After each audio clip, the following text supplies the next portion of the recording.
Kadama TV nga mukimanyi nti nno eno wiiki guno omwezi ogutandika gugenda kubeera nga gwa kwogera nnyo ku ntambula, abantu babuukinze batya, batambudde batya ku bintu bya air ticket. Jjukira ekisaawe ky'Entebbe kiggulwawo lumu October, nga te President yagamba nti bwe mutuukayo tewali kusasula quarantine. So embassy kiyinzika okuba nga tetugenda kuddamu kubeera nga tweregistaringa, kiyinza okubeera nga n'amasimu gaabwe gagenda kubeera gawummulako, kuba tubadde tujja balemerako tubeere nga tubakubira paka nga tufunye ekituufu. Tugenda kufuna Kadaama wano, ye yamaze dda okubuukinga tiketi ye era ng'agenda tiketi aginsukumidde, sigenda kubeera nga ngiteekawo naye ansukumidde n'abeera nga yabuukinze ne Emirates. So kakati Kadaama yenna ayagala okugenda e Uganda, agenda ku Emirates offices, obagambe oyagala kugenda Uganda, bajja kubeera nga bakubuukingira air ticket ebeera egenda okuzaayo e Uganda. Nga air ticket in fact nnyinza n'okubabuulira date Kadaama ono lw'agenda, naye tetujja kubeera nga tuteekayo amannya ge. Waliwo ennyonyi eya Emirates egenda okugenda nga kandabe wano tiketi ye nkyayitaayita wano mu tiketi ye, kuba ennyonyi eyo egenda eri EK729, genda kubeera ng'evaawo check-in ya ssaawa 12:02, eveeyo ku ssaawa 3:02, etuuke Entebbe ku ssaawa 7:05. Nenkyagala okulaba wano dates ze yabuukingiddeko, so bw'ogendayo osobola okwogera naawe ekintu kye kimu. Ennyonyi eyo yanga 4 October. Ennyonyi Emirates evaawo 4 October. So abantu abali e Dubai, United Arab Emirates, mubeere nga musobola okugenda ku Emirates offices, mubeere nga mubuukinga ennyonyi eyo egenda okugenda nga 4 October. Mujja kubeera nga muyinako air ticket. Already ticket wano ngiyina, yamaze ddayo okwesaliza air ticket. Then katusooke tuwulireko n'ono biki byayogera ku bintu bino ebyokubeera nga tubuukinga air tickets.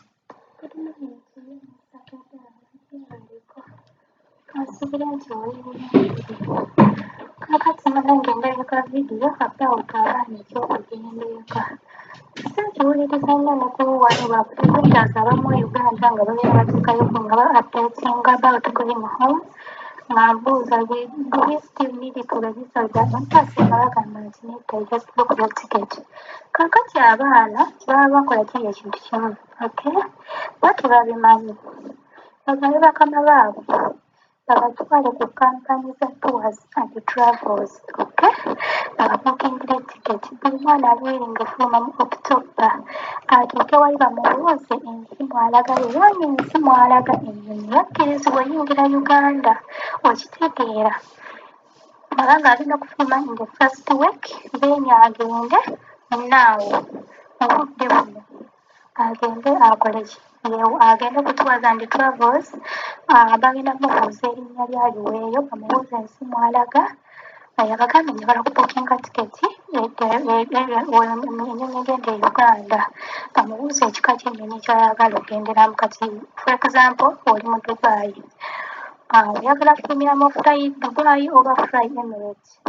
Kati n'ogamba nti Fly Emirates nga bakebera wali Fly Emirates egenda yingira ddi e Uganda. Nga bakugamba wano Fly Emirates egenda kuyingira ku Sunday ng'ennaku z'omwezi 4, then bakulaga nti Fly Dubai yakuyingira ku Monday, naye ssente za njawulo. Okitegeera, ate buli lukya babeera mubamu ezeyongeramu, mubeeramu ezikendeera. Okitegeera byabwe ekityo bwe kiri. Kati abaana bagenda babuuza amannya gaabwe, bakebere ennyonyi n'ekika mwe baagala okufulumira, bamubuulire ennyonyi eyo efuluma ddi. Okitegeera. Then leeta bagenda musaba paasipooti namba ye, bagimugyeko bagiteeke muli. Okitegeera. Bamala ogiteekamu n'erinnya ne baliteekamu, wali ne bamulaga ennaku z'omwezi ennyonyi weefuluma, checking time ya ssaawa mmeka, ennyonyi esituka ssaawa mmeka, era etuuka ssaawa mmeka okitegeera kati omwana abeera eno gy'ali omwana wamala ofuna information eyo n'amala osasula kati omwana abeera eno mu kiyumba apaakinge enguguyi ebeere wali akole ng'amanyi nti essaawa yonna ng'ennaku z'omwezi 4 ngenda kufuluma mu budde bwe buti kati weesange nga w'obeera nga wala ne airport example ng'ennaku z'omwezi 4 ku Sande eno wiiki ejja eno yennyini gye tuli muya ng'ennaku z'omwezi 4 October waliwo ennyingi oyingira Uganda bagiyita Fly Emirates okitegeera kati omwana yenna ali wiringa ofulumira mu nnyonyi eyo Fly Emirates. It is her time to prepare her bag to ensure that olunaku olutuuka nga ensaawa ye entegeke okitegeera Fly Emirates egenda kusituka ku makya checking time ya ssaawa 12 n'eddakiika 20 ennyonyi egenda kusituka ssaawa 3 n'eddakiika 20 etuuke Uganda essaawa 7 n'eddakiika 5 okitegeera ate Fly Dubai yakuyingira mu Uganda ku Monday ate ku Lwokubiri ejja kuba Fly Emirates okitegeera omwana abeere n'amanye nti wemba nga ndi wala I have to make sure that obutakeerebwa ku airport n'obutamisinga flight yange eno kanzuukuke ssaawa 10 in case obeera wala kanzuukuke ssaawa 10 naabe neetereze tusiibule obudde bugenda okutuka agenda ogamba nti checking time nga gwolwedde watuuse dda okitegeera abali okumpi waddemu okuzuukuka ku ssaawa 11 kati nze wagenda zuuka ssaawa nga 11 11 ku 11 kitundu kubanga siri wala nnyo omuvuzi wange ali sitede nnyo brother wa bosi wange okitegeera nze napaakinga dde engoye zange okitegeera nze nabookinga tudde enkeera bosi n'andeetera kopi yaki ya tiketi yange kati ninze olunaku lwenkola kiri nsimpula wasigadde ennaku mekanaku 6 zokka ninabookinga online okitegeera boosi w'omwana simundeko zinze kawanvu abaana baba nga babosi babe balina kompyuta balina laptop babookinge direct awo womala okitegeera nze nibasobola n'okupeyinga online ne basasula nga bakozesa visa card e Uganda giyite MT card okitegeera eno tukozesa visa card kaakati n'agisasula tiketi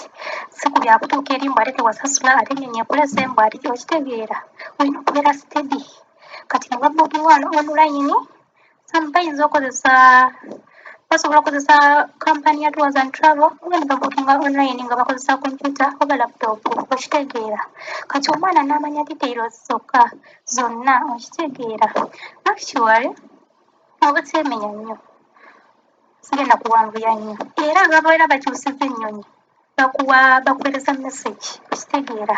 email gye bateekamu either erina okuba ey'omwana oba eya mukama we kuba mukama we balina omuinfomingira bw'abanga mukama we mulungi okitegeera naye mukama wo ategeera ensonga ate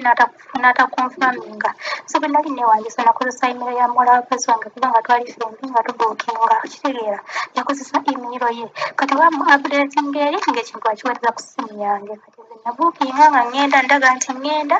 ate era nkomawo okitegeera ngenda mu October nkomawo December kati mbadde bafuluma eno nga 4 October era nkomyewo nga 4 December naye twali wano ne bampeereza message nti ennyonyi egenda ofuluma mu December bagikyusiza kati yakufulumamu ng'ennaku z'omwezi 6 okitegeera era message ne bagituweereza wano namuwala bosi nagiforwardinga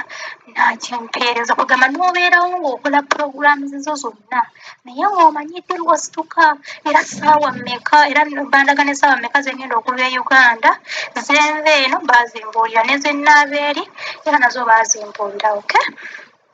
kati ngenda okuweerezaako ku bifaananyi ezimu ku tiketi zange okay ebimu kale ku bintu byange naye tobiforwardinga just keep it nkuweereza just to see kulabako kale kankuweereza obirabeko naye tobiforwardinga kubitwala walala na Uganda bazibu bakuloga kakati nze omunaye nfuluma ngenda kuza omwezi 4 naye nabookinga online ekitegeera era kati nswamye kale ate oba nswamye ndowooza sijja nakwebaka saa 11 ngenda kuzuuka mbuga kusebwaswa imbwa maama bwe budde nzije nnombe muganda we bwe budde zuukuka tusimbulirewo ate tagenda va ku kisaawe nga sinnasimbula alina making sure nti mpiseewo bulungi ne Mr. Kadaama ndese ebintu byange bingi mukozi okimanyi nti nkoledde muwala buli myaka 6 nze najja mmazeeko nga mmanyi kyenjagala nkoledde omuwala buli myaka 6 it has been not easy for me naye olw'okuba nti munnange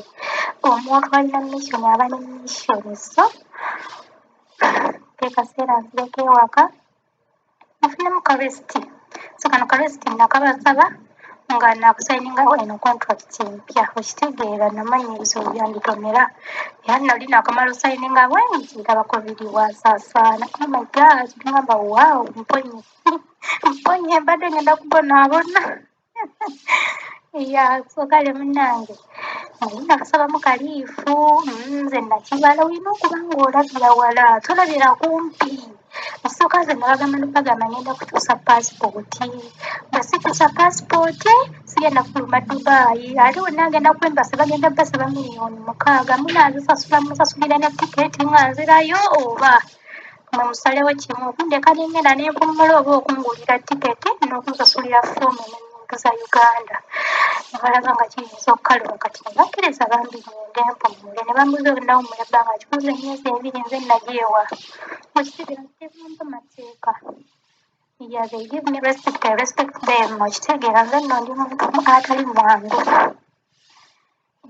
kakati munnange naye entalo nnyingi naye alhamdulillah so butusimanyiza so kati n'olwekyo abaana baagala ogenda eka bakozese tours and travels bababuulire ng'ennyonyi lwezibaagala ogendamu nga zisituka babeerewo nga bamanyi okitegeera babakwate babosi baabwe siro oba basobola okukozesa kompyuta ne laputopu baba nga babosi balungi ng'abange ekyokimusakadama naye nakola ze pictures zange naye tobifowadinga bambi okay thank you era nze ennaku z'omwezi nga lumu ku lwokuna luno lwennyini ngenda kwekebeza COVID kubanga beetaaga gundi results nga za nnaku 3 zokka that means first second third notice then oli ku lwokuna wonna nno mbenze ekyange mmala kukibalambalira wala okitegeera kati n'ebyo abaana bye badda mu registration the embassy abaana beesonyiwa embassy babeerawo nga tebakyalaba kasimu konna kava mu Bakadaama balyoke bagweddulo omwana abuukinga etiketi ye bo bennyini bamubuulira abakampani ddi lwafuluma olunaku lutuuka agende ku airport bamutwale ku airport tulabe batamuzza Uganda tulabe embeera bweneebeera bakkirize bagaanye okitegeera bino byakutubba bubbi nze nagamba I would never registered my name with the embassy teri byakunziba kubanga mbonebonedde ku kyeya Mr. Kadaama it has been not easy for real naye olw'okuba nti nina omutima mugumu nina kyenjagala okutuukiriza alhamdulillah nina wennakituusizza kati nambika ngende mpumule naye nga it has been not easy okay so kale abaana beesootinge babeeraawo n'essuubi baleme kubeeraawo nga bakubamu amaanyi beesonyiwa embassy kubanga zo zijja basuula eddalu nze nkubuulira linda gwe ngenda bakubira essimu mba recording with my phone eri erimu recording